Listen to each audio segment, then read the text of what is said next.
Saludos y bienvenidos a este su programa Aún hay Esperanza. Yo soy tu hermano en Cristo Gelson y te invito a que me acompañes con el devocional del día de hoy. El mismo lleva por título El mundo necesita de su palabra. Nuestra lectura bíblica la encontramos en el Salmo 78 y el versículo 4.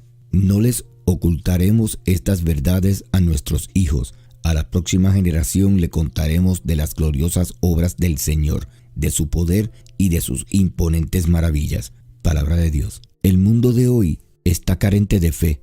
En las familias, colegios y universidades ya no se habla de Dios. Como cristianos escogidos y hechos hijos de Dios, debemos transmitir la fe a un mundo que está agonizando y colapsando ante el fracaso del hombre por su obstinación de creer que puede hacer todo por sí mismo. Si nosotros estuviésemos obedeciendo esa gran comisión que Jesús nos dejó de ir a ser discípulos a todas las naciones, el hombre conocería más de él y entendería muy bien las palabras de Jesús cuando dijo en el libro de Juan capítulo 15, el versículo 5, porque separados de mí, nada podéis hacer. También la oración familiar se ha perdido y ya no se dan las enseñanzas cristianas en los hogares que una vez se dieron.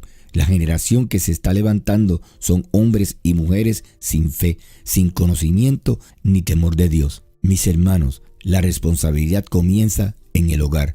Como padres, somos los encargados de transmitir la fe a nuestros hijos y conducirlos hacia Dios, de enseñarles los principios cristianos que serán su base sólida para enfrentarse a la vida. La misma palabra de Dios nos dice a nosotros los padres que si los instruimos en su palabra, ellos nunca se apartarán de Dios.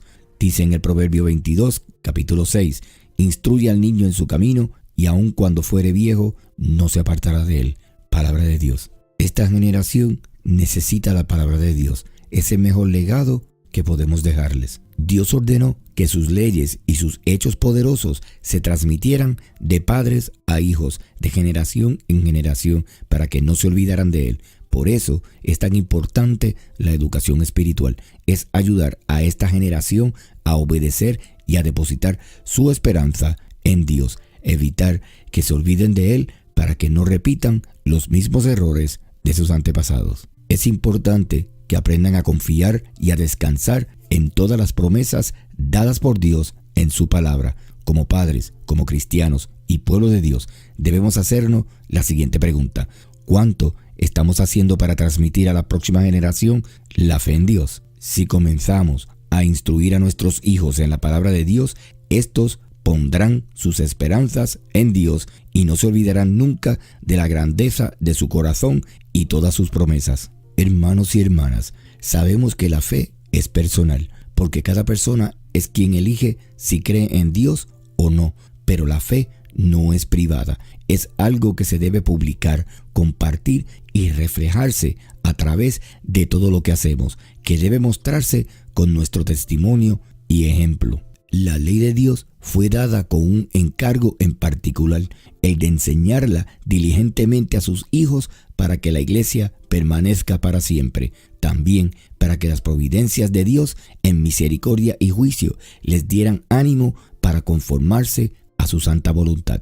Las obras de Dios fortalecen mucho nuestra resolución de guardar sus mandamientos. La hipocresía es el camino real a la apostasía. Los que no enderezan sus corazones no serán fieles a Dios. Solo en su palabra y nuestra total fidelidad hacia ella es lo que nos llevará por el camino de la esperanza. Antes de orar, los quiero dejar con una promesa que Dios nos hace hoy para todo aquel que bajo su misericordia ha podido ver la luz de un día más. Dice en el libro de Eclesiastés capítulo 9 y el versículo 4, aún hay esperanza para todo aquel que está entre los vivos. Mis hermanos y hermanas, si me han estado escuchando es porque tanto para ti como para mí aún hay esperanza. Oremos. Padre nuestro que estás en los cielos, alabado y glorificado sea tu nombre. Antes que todo, pedimos perdón por nuestros pecados y te damos las gracias por tanta inmerecida bendición que tú nos das. Señor, cuántas cosas maravillosas has hecho en nuestras vidas. Tu gracia ha sobreabundado sobre nosotros. Por eso no podemos callar y dejar de comunicar a nuestra familia y a nuestros amigos, a todo aquel que tú pongas en nuestro camino, el gozo de conocerte. Haz de nosotros un instrumento de tu inmenso amor. En el nombre de Cristo Jesús te lo pedimos. Amén. Hasta aquí tu programa Aún hay Esperanza. Este ha sido tu hermano en Cristo Gelson. Será hasta la próxima si Dios lo permite. Que Dios les continúe bendiciendo.